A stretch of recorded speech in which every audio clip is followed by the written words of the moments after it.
Episode 3, Security Champions.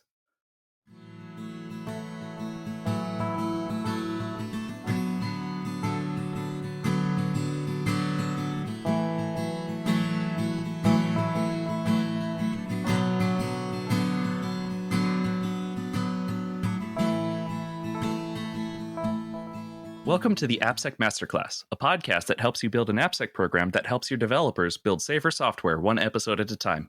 Hi, I'm Jamie, a consultant for Synopsys that helps companies build their AppSec programs. And I'm Jazz, a consultant for Synopsys that helps AppSec programs implement their security solutions. We are here with Brendan Shears. He is the guy I go to when I need to learn more about Champions programs. He's probably has more experience building, planning, running Champions programs than anyone else in the company. So he is my go-to guy for this topic. Hi. Hey, how's it going? It's going well. So security breaches are caused by people. Secure software is also built by people. How can we encourage that, kind of get ahead of that loop? The best way is with security champions, who are people who help to build secure software. In general, we're going to be talking about how to stand up a security champions program, kind of what you're looking for in a successful program and how you can tailor it to your existing organization. Overall, what benefits would you say you get from a security champions program? Or what is a security champions program, first of all? No, great question. So I guess let's start with what a security champions program is, right? So, in most organizations, we're going to have our developers and our code contributors, let's say architects, QA, developers, planners, what have you. And you're also going to typically have the security people doing security people type things. But a lot of what's important, especially in a world where we're doing DevSecOps and like having to automate and get closer to development and do things faster and have more moving parts, it's often important to get buy-in and ownership within development itself. We could scan things all we want, but we're only a few people within the organization doing security. We need to recruit help, especially to enable dev teams to go fast. So, that's where security champions come in. They're mostly, people within the development team, within the development organization that are embedded that, most times are developers, but are part-time champions where they do security related things. A lot of this is like process improvement, reducing process friction, focusing on things such as just enablement, right? Security may say we're going to automate all these wonderful things, or hey, we have this great pipeline that you can hook yours into that will run in parallel, what have you, to do security stuff. And they spend a lot of time designing that, but a champion can help do the actual, tying that in to the actual team that they're working for or already embedded in, already have experience in being a developer. Okay. And so yeah, you mentioned AppSec is only a couple of people. So what, so a security champions program is a way of scaling, kind of a force multiplier. In particular, what responsibilities are kind of best delegated down to the champions? Yeah. So, I think, a lot of it is that enablement piece. If we have a couple hundred different applications, 100 of which might be critical, risk rated critical for our organization.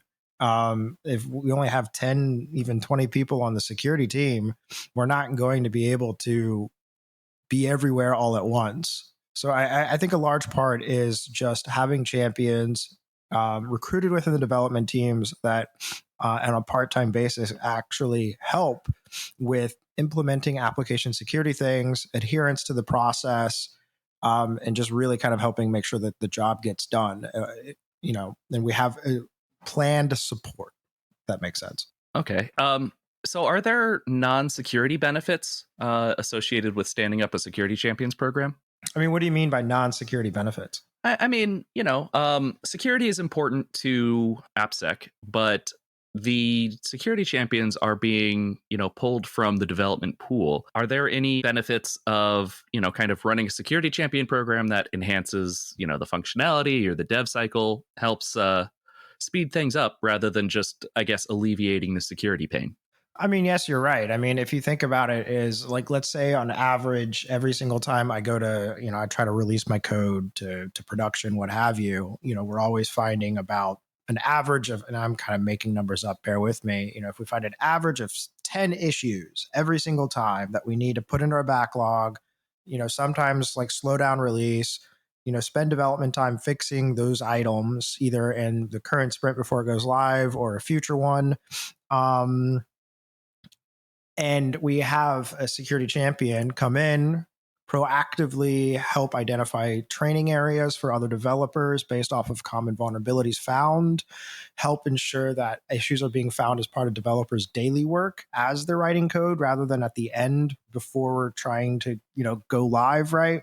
If we're finding those things earlier, that average of 10, that number I'm making up, might actually shrink down to 5 or lower, or reduce one way or the other. And, the reality is if I have less things in my backlog, less defects in my backlog to fix, that's more time I can spend on functional, requirements to help push the business forward as I'm developing applications for a business purposes, right? Right. Okay. We found it to be, or we've seen the Champions program to be really helpful. Would you say that there are specific types of companies or cultures that benefit more from Champions programs? Or is this an everybody thing? I mean, I think it's an everybody thing. I mean, the reality is true anywhere. Everything gets applied a little bit differently based off the company's culture. I mean, Champions is very much a cultural initiative focusing on people as part of like the DevSecOps, like overview, right? And, so I think part of building a program has to come down to figuring out, what best suits your culture. Now, the reality is most organizations now are pushing really heavily towards DevSecOps, agile. We're trying to release now every other week or every week, what have you. And we need security somewhere in there on every single cycle. I think you obviously have to adapt the program to your development life cycle and your company culture. But I think the reality is it's definitely applicable for any organization. I would say it's crucial requirement for anything going agile, just to help ensure that you're scaling. Okay.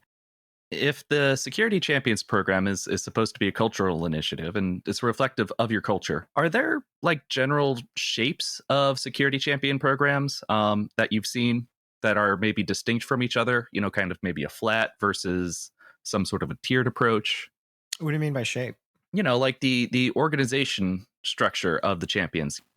I think it's like more informal versus formal, right? Right, yes. As the Champions programs grow and mature, they do get structure. Are there different structures that you've seen? Yeah, we've seen different things. So, I mean, typically, I guess there's a few things to unpack there, right? So, one is I'm a very firm believer that if we're going to do a Champions program, if we're going to have a part-time role, reality is everyone, especially developers, already have an outstanding amount of work on their plate. Oftentimes people will, start by building a Champions program through like volunteer. Hey, you want to be a champion because you're interested in security? Hey, I mean, that's a great place to start. But the reality is you're asking someone who's already busy to take on extra work. And of course, the second that development release pressures occur, and unfortunately, they're probably not going to be doing the champion work because they're bosses within development, right? That's who signs their paychecks, gives them their bonus.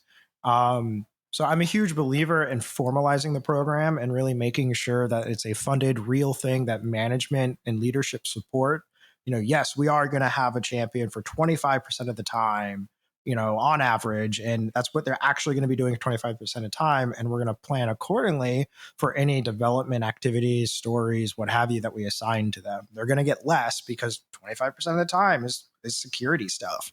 They might be helping other developers remediate findings, explain it to them. They might be tuning, scan rules to reduce some noise. They might be, working with some risk management just to understand, hey, do we really need to fix this sprint, or can that be pushed to the backlog for the next one? Those sorts of things. Now, also the other part of that question is, I guess how you're organizing a program. In a lot of cases, You're not going to have, if your goal is to have, one champion per team or whatever, or one champion per BU, you're not going to have that from day one. You're going to gradually grow to that as you recruit more people, onboard them, grow the program organically. We've played around with different structures in the past. Some people just want one champion per team. Some organizations and programs we even built had like a couple of full-time champions per like business unit for like a group of applications. And all of those definitely work and have their different pros and cons. But I think a lot of what we're seeing now is, especially with mass adoption around DevSecOps, Agile, faster and faster releases, more automation wherever we possibly can. I think we're getting to a place where it's going to be more important for you try to have a one champion per team so they can work on team specific issues and have quick lead time to be able to go tackle those issues while they're enabling their developers a part of their team to incorporate security as part of their ongoing daily work. Okay. Yeah. So let's put on our AppSec program owner hat here. You as an AppSec owner, you've heard about the Champions program, or you've been told that you need one. How do you get started in building a Champions program? What's your day one planning activity look like? Yeah, I mean, day one is really what's the problem we're trying to solve with Champions. Champions can do a lot of things. We can have them do everything under the sun, but what's the most important thing for them to solve for you? And really making sure that list is succinct and easy to train and to focus initial efforts on. Rolling out a Champions program it's not just recruiting people and training them and hoping they do the work, right? It's everything that goes into it, from, executive outreach, really making sure that we're articulating and capturing the return on investment and value of the program. Are we actually seeing a material difference by having this person as part of the team? Because again, if you're, hey, Mr. AppSec owner, you're going to development managers and saying, guess what? I want 25% or whatever of one of your developer or a handful of your developers' time. And yeah, you're probably still going to pay that 25%. We're not going to try to take that out of the security budget. That's a tall order. And, oftentimes development managers are absolutely fine with that. But they want to make sure that their resources are being used wisely. So that's one thing that's really important. Recruiting ongoing, getting training, really ensuring resources are available to the champions to help them do their job as easy as possible, rather than helping they figure it out as they go. A structure, mentors and resources for like people to help them out. What else? I mean, even then, it's like, you have to have a support structure as well, something for them to help with. You don't want champions to be defining new processes for you. You want them to be helping you with processes that currently exist. So I guess mind the long-winded answer, but to kind of get more to your question, I think the first place to start is to really understand where the friction is within your current process. And really highlight a few areas that champions can shine the most in removing that friction and improving the process adherence, effectiveness, so that it's a part of development's daily work, right? Okay. What about, let's say there is kind of like informal mentoring thing, like some of the DevSec developers have some interest of like learning some of the security. How do you usually formalize like something informal to formal? Like, do you prefer the developers to come in to volunteer, or you go to the managers and say, hey, elect some of your people to us? So what's usually which one of the approaches usually we prefer, and what's the con pro of any of those? Yeah, I mean, usually what we see to get that formal program is it's, starting with the initial design, whiteboarding of what the program is. This is what the formal program is going to look like, type of thing. And then going to development leaders and asking them the same question that I kind of, I answered before, right? Is, asking them what their pain points are with security as well, so that you're ensuring that you're incorporating their point of view and their owner, helping them take some ownership as well as part of the program. So I think it's a collaborative issue process between development and security leadership. A lot of which is designing something that makes sense for both, and then going to development leadership to get buy-in for like an initial pilot. Right? Let's just grab a few people, get started, and see where it goes. Right? We're going to learn a lot through that pilot. We're going to adapt. We're going to change. We're going to tweak. And then we're going to start going from there. Now, I don't want to discourage, there's surely going to be, you're going to find, interesting, excited developers that you often partner with or run into just doing normal security things. So I think it's, those are great resources to help you brainstorm and think through what that program could be. You definitely want feedback as much as you can from the people actually going to be doing it. So I wouldn't ever discourage taking advantage of that resource. But, at the end of the day, you're going to have to go to leadership to make sure that this is a real program. And really the reason for that is largely due to, kind of what happens when things get busy. Because, if you just kind of informally go to some developers or just like a dev team or two, the second their boss's boss is calling them asking why the heck isn't that release ready, your champion's probably not going to be a champion that next week or two until that thing gets released. Now we have to plan for some of that, but the reality is it's a lot easier to ensure that we get that continued participation when, the CIO has bought into this program and is asking their, management chain below if they are supporting it or if they need anything else too. Okay, so let's say that you already have the buy-in, you have the layout, you have the structure, you have some buy-in from the development management, from the CEO, from everyone. What other challenges you could find, like for the security program to actually, like what other challenges you might anticipate or face? Yeah, I mean, one of them for sure is, making sure that the champions have the resources in place to be successful. It's not good enough to necessarily say, all right, champion, you're gonna, for every single story in our development board or for this next sprint, you're just going to go through them and just kind of like write some comments on like what you think could go wrong. You have to train them to make sure that they have a good understanding of starting to think through misuse cases. You can't expect it, or a situation where we've asked a champion to, go into a static analysis tool and start triaging things to identify potential vulnerabilities for suppression. You have to go train them on understanding what that means, how to use the tool, what to look for, what not to look for. It's not good enough just to kind of point them in the right direction and say, go. You've got to go put through the initial work to really make sure that there's references, resources, training, maybe a page or two on Confluence that tells you how to do this every single time, things that they can reference on a regular basis to make sure that their job is as easy as possible. That's very helpful for them, in the long term. Okay. You mentioned that sometimes we get some hiccups, right? Like let's say you get like a bunch of champions that they're not available, or like not everything is going to run smoothly.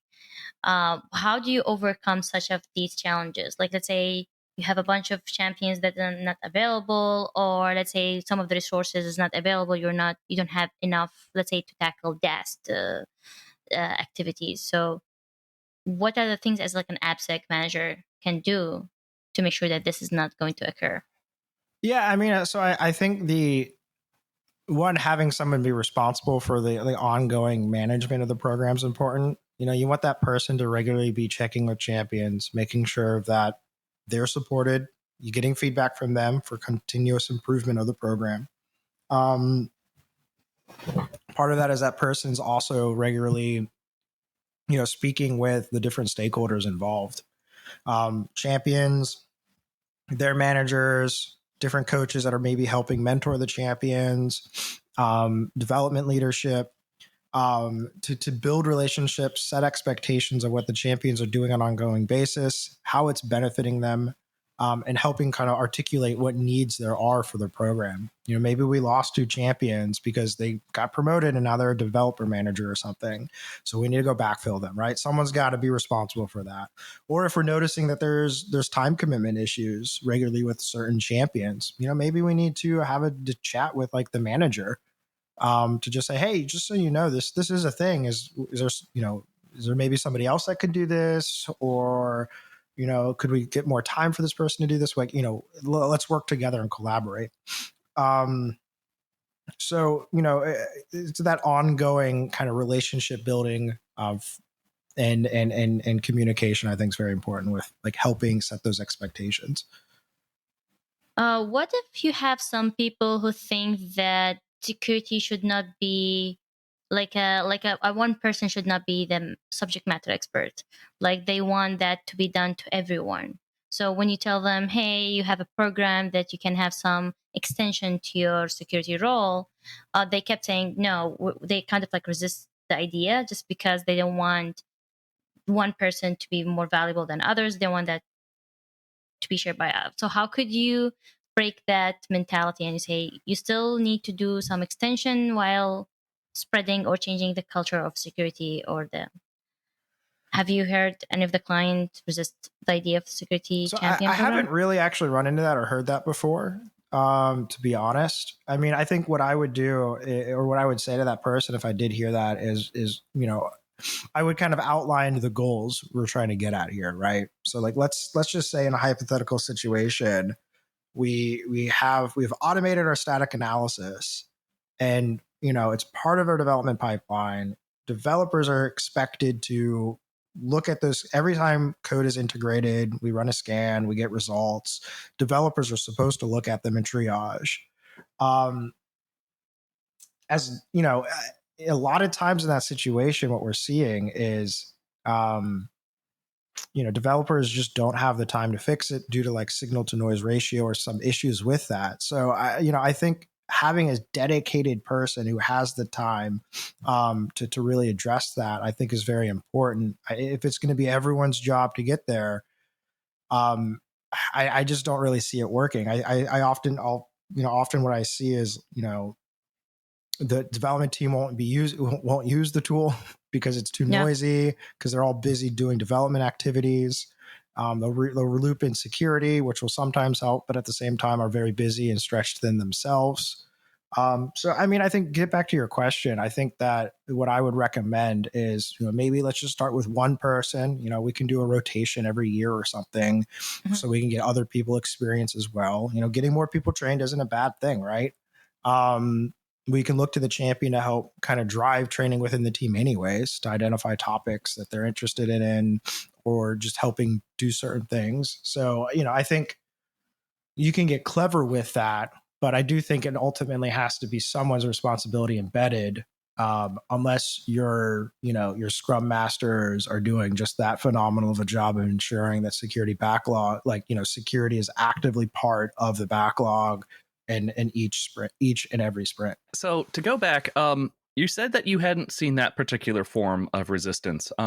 What other forms of like resistance from the development community or senior leadership have you seen in the past, and how have you seen program owners like overcome that? So the forms of resistance we usually see are early stages of developing rolling out a champions program. The reality is when adopting any new initiative in an organization, you're always going to have your early adopters, you're going to have the majority, and then you're going to have the late adopters. Typically, the resistance will be from the late adopters kind of saying, well, all right, that sounds great on paper, but we'll see it. We'll believe it when we see it. And that's okay. And the way that we usually get through that is just let's do a pilot. There's going to be early adopters. Let's partner with them. Let's make sure that we're hearing what they're hoping to get out of the program as well. It's got to be two-way street. It can't be one-sided. Otherwise, again, that's going to be resistance right there. Get with the early adopters, pilot the program, be transparent and report back to the entire group of like development managers, right? That's kind of what I'm envisioning. Report back to them of what the lessons learned were, what the adjustments were, build confidence with the entire group that, hey, we did a pilot. We really appreciate the early adopters. This is what we learned. This is how we changed it. And here are some metrics, capture metrics through the entire thing also to help really articulate that value. Because you can have some really powerful stories from that. To really capture why the majority and then the late adopters, should get in line, right, and start adopting it as well. I think also be patient with those late adopters. You don't need to force them into it because it's going to take time to grow the program. But other forms of resistance usually comes to really just like time commitment. Champions saying they don't have enough time. Things are really busy with the development work. And I think that just comes from the normal pressure of, we have a lot of functional requirements on our plate to get done. Developers are expected to do a lot. So we have to, work with the champion. I mean, we have to be flexible too, right? Champion's not always going to be, let's say your program is expecting 25% commitment from a champion. We can't all, that's an average, right? That's okay. If it's the release week, it might be okay for them to obviously, kind of roll up their sleeves and help the team out further. But, just kind of helping support the champions in that realm as well, as we spoke about earlier. Did that answer your question? Yeah, it did. Thank you. Yeah. So let's get the, like, if you want to try a pilot, who's like the usual team that you're trying to look for? Like when you start the pilot, are you going with someone who's willing to work? What will be the selection criteria? I mean, the reality is that almost every time we've done a pilot, we've more or less asked the AppSec leads saying, hey, is there any team that you just work with a lot that you have a good relationship with? And they more or less always have a few that they can think of. And those are usually the ones we go with first, right? We want teams where we already have a pre-existing relationship. We know each other. We've worked and partnered with each other on other things before, even if it was like a recent threat model or something, or just teams that are often reaching out to us because they're very inclusive of getting security to help out. So let's partner with one of those teams and work with them to start the pilot. And then how could you start rolling off that to the one that you might not have like a lot of, let's say, connection with? How is that be done? Is like showing them the metrics, showing them the health status of the program to get their buy-in? Like, how you go to the next step after that? You have a successful pilot. I think it's largely that, right? Usually kind of the overview of rolling out a champions program is let's get with those friendly teams to get feedback to help us design what the program's going to try to achieve. Let's get with the entire group to present, in leadership, right? To present what that program is to get buy-in. And then, we're only trying to get buy-in for like, this is a reasonable thing. We're going to go do a pilot. We're going to tell you more, right? It's not like, we're not going to say we're going to take 100 developers from you, get ready for it. It's, hey, this thing's coming. We're trying it out. This is what we're trying to solve based on these challenges that we've both seen, right? Mm-hmm. And then we do that pilot with those friendly teams. We absolutely want to be capturing those metrics because then those are our initial success stories that help us get more people to be in part of the program. It's a lot easier. We kind of want to tackle this from bottom up and top down, right? Bottom up it's a way that we show on the, boots on the ground, how this is a way to get security to be more efficient as part of the daily process of developers, and making sure secure code is developed, but also top down by showing leadership that this is a really important thing to invest time in, right? If we are over time reducing the amount of total average vulnerabilities that we introduce for every release further down, that's more time can be spent on functional releases or requirements. So we can, showing leadership that this is really important will then drive, obviously, hey, we need to actually invest in this program. Hey, development managers, you better have a champion sort of thing. But also, hey, this is one way that we can be very secure and stay out of the news. I'm kind of curious to know, okay, so how could you tell this program is mature enough? You mean like a champions program? Or yeah, how could you tell that this client or this organization actually have a mature security champion versus a startup, like one that started recently with their security champ? How could you tell that this is more mature than that? Is it by time, by structure, by results? I mean, usually it's by results, right? The things that I look for, especially when I talk to organizations, is I want to see an active community of champions that are a crucial part of the security program, and also good coverage across the application portfolio. Those two things usually really speak to I guess qualitative characteristics of a successful program. I mean, I think from a quantitative perspective in the metrics, you can start really getting into things such as like security defect like density. So, let's capture the security defect density across our entire portfolio, right? Let's start getting champions on teams. And over time, let's track individual teams' security defect density on an ongoing basis. And then we can compare, what that looks like with teams that have a champion and the teams that don't. And oftentimes I've honestly seen, like, numerous times I've seen seriously about a 30% difference with, lower security defect density scores for teams that have a champion that don't. Now I realize that there's a lot of things that go into that process. It's not just the champions that are doing that, but it's a thing that helps those teams achieve that faster, easier, helps security scale, and plays a big role in that enablement piece of really making sure that there's people that help enable that process and technology that are available to teams. So that's the results that you're getting from a mature champions program. What is a typical day-to-day of a security champion when they're wearing their security hat? Yeah. So, I think I like to break that down into two categories, one being tactical and the other being strategic. So tactical, what does that mean? All right, I'm a champion. I'm part of my team. Tactically, where do things stand currently? Is there a story on our sprint that I need to go review and provide some feedback of potential misuse cases? Did the security team or did the automated tooling discover a critical or a high finding? Do I need to go look at that to make sure that that's a triage that? Is it a false positive? Is it a true positive? Hey, if it's a true positive, I need to go work with my Scrum Master development manager to kind of figure out what's the next steps. Or hey, look, whatever, the automated pipeline broke. I got to go figure out what's going on to make sure that we're able to use that when the developers on my team check in code later today. Those are tactical things that they're helping with. Strategically, is more just making sure like other initiatives and adherence things that are on the roadmap are implemented. All right.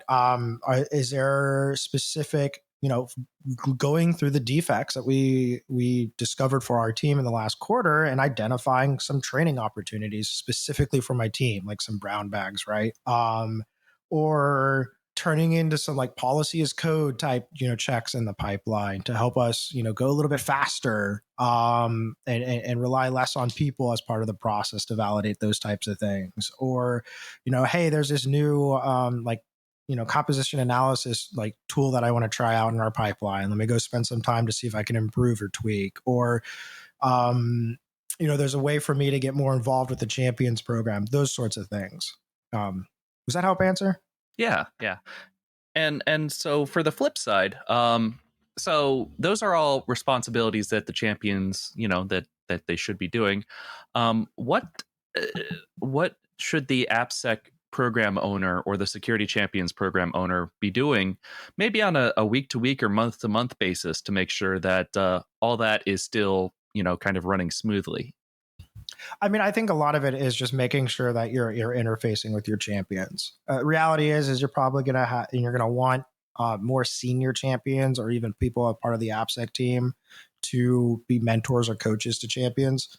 They're gonna help you scale building those relationships and getting visibility into different champions. So you want to be pulling on those levers to make sure that you're getting visibility into what champions are doing on an ongoing basis. If there's feedback for certain champions to help out. Also, a lot of what we like to do is we like to gamify progression in the program. that helps us make it, some provided structure. It gives us a way to reward people and acknowledge people as they hit different tiers, but it also focuses like skill development on what is important for our program and our goals that we're trying to solve, right? If we don't need champions to ever do pen testing, great. We're not going to train them on pen testing. We're not going to have things around them to train on pen testing. Obviously, we're trying to train them on security, but there's other things that we can focus them on that are more applicable to our program, right? And our goals. So I think with, if I'm leading a champions program, really what I'm focusing on are, visibility of what champions are doing so I can make sure to support them. So if they're not, reaching the next level of the program in a timely manner, hey, that's a good opportunity for me to reach out to that champion to see what's going on. Hey, do you not have enough time?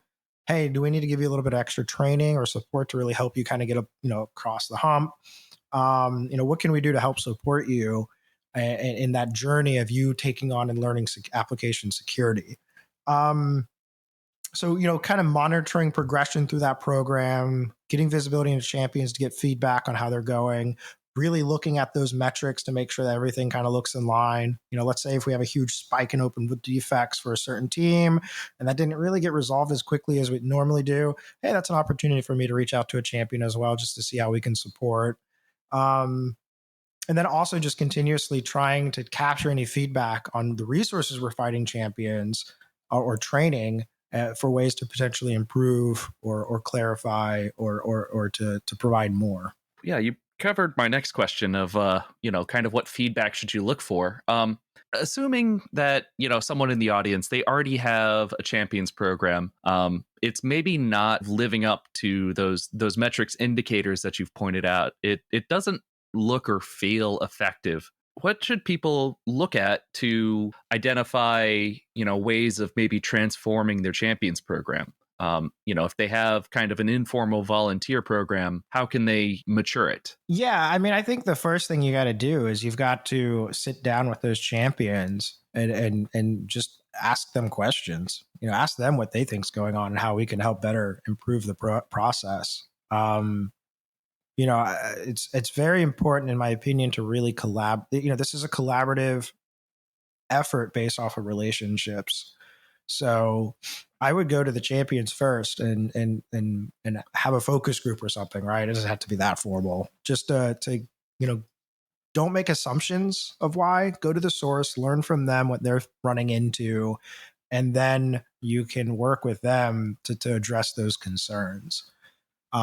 Oftentimes you might hear things of, I'm not getting enough time for my development manager to really focus on this, or, I need more training on this. I'm not really sure what's expected of me, right? You're saying I need to do X, but when do I do X? How often? How deep? Like those are huge question marks, right? So, okay, now I know that I need to get better resources for them to do their job, like process documentation or training.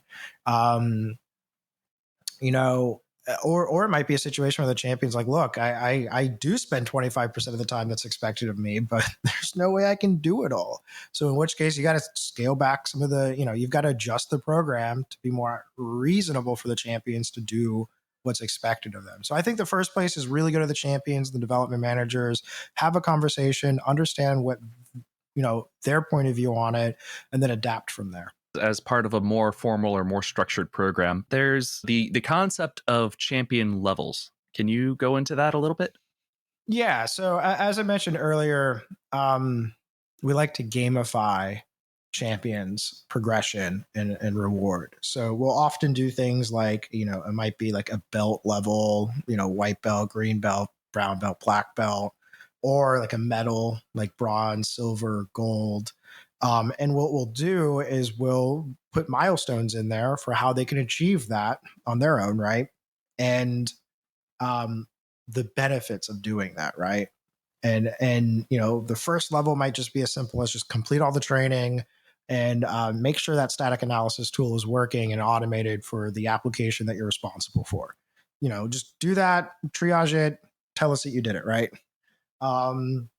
And then, hey, low bar, you're a yellow belt champion now, or you got your bronze medal. Like, congratulations. I'm going to, in the next newsletter that goes out to the CIO and the CISO, like I'm going to acknowledge you in there saying that, Jamie, you are a bronze medal champion now. Like good stuff, man. Some of that internal acknowledgement, which is absolutely free and very meaningful to people and teams, right? But then as they progress, a green belt or silver might be things such as like, helping actually perform iterative threat models on an ongoing basis, milestones around defect density reduction, doing like technical talks to the champion program. It could be mentoring for a higher level champion, like if try to get my gold level. That could be things like I'm a coach to other champions that are, less experienced in the program. I'm helping them get to silver. And other gold things can be like, contributing back to the program, right? Like they're the ones helping coach. They're the ones helping improve that process documentation to make it easier. They're helping improve the program overall that affects everybody. And those different tiers, you can also, we want to acknowledge and reward people to incentivize them to be part of the program. That can be such things as honestly spot bonuses, paying for people to go to conferences, acknowledgement to the community, getting the CISO or the CIO to reach out to them to congratulate them on being a gold level champion. Those things mean something. And I think that's an important thing to touch on. Great. Yeah. So process documentation is important, but there's also documentation surrounding the champions program itself. Not just how to run a SaaS tool, but we call them program charters and activity catalogs. Can you talk about how important those are to a functioning program and also what goes in them? Yeah, I mean, you kind of covered it, right? A lot of it at a high level is just what the program is, the goals, metrics, how we recruit people, who's a good fit for it, what they're going to do, and how they progress, and what that means. You can set some expectations in it, such as, if you're going to be a champion and we're going to invest all this time training you, we ask for a year commitment, you can do those types of things in there. And that's a good way to really just, when a development manager or VP or somebody goes, hey, I heard about this champions program. I'm apparently supposed to nominate some champions for my group. What the heck is this? That's a great first resource to send them, right? Or even for new champions, just to kind of, this is the structure, this is the framework, right? This is what we expect.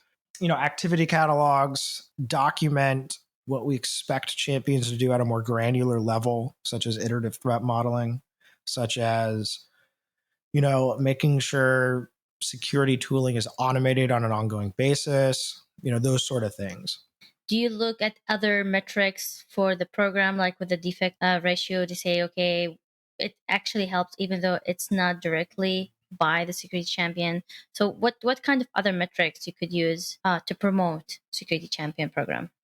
I mean, a lot of it really at a simple level is, defect density is such a good one to just kind of, wrap everything into one single indicator. Other things that you can really focus on. I mean, we had a program that we worked with that their biggest problem was, it took literally like I think the average day to remediate a critical was something like 300 plus days, something absurd. And one of their major goals was like, we've got to figure out a way to reduce that significantly. Like that's our problem that we're trying to solve with this program. So of course that was, metric number one, right? It's like, all right, how do we reduce remediating a critical on an average of 300 days and change that just to like 30, right? Or just half that, right? A lot of it was then thinking through how do we design the program?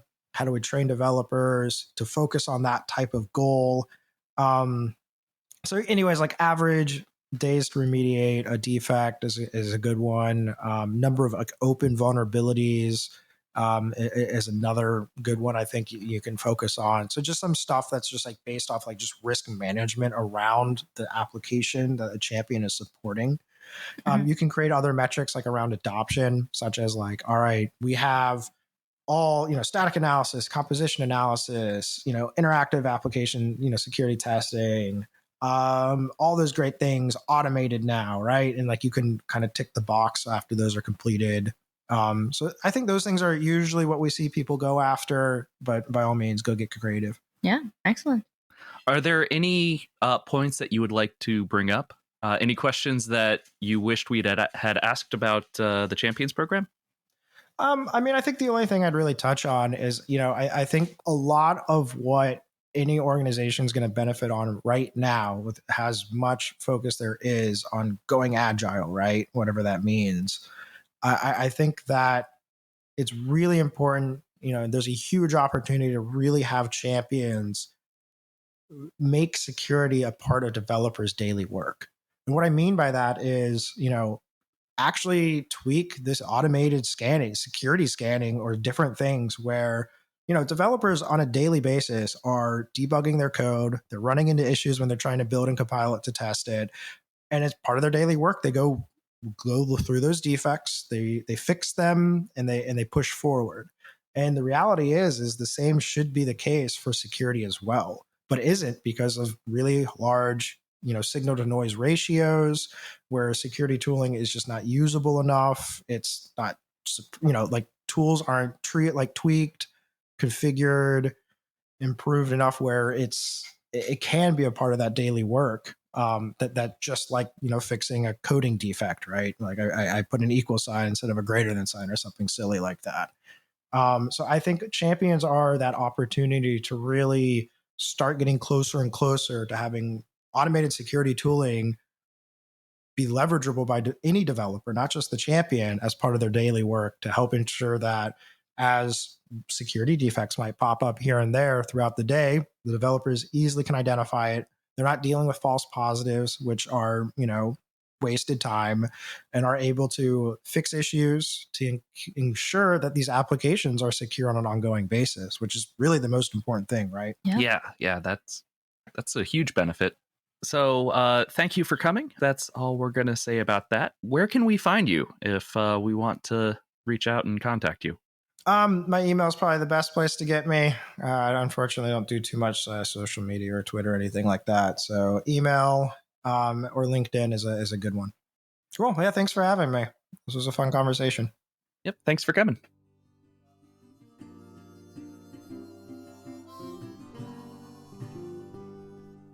We are trying to grow this little thing to help the community. If you got something out of this and know anybody who could benefit from what we're saying here, please share. Word of mouth is everything in this business. If we're awesome, tell a friend. If we're not, tell us how to get better.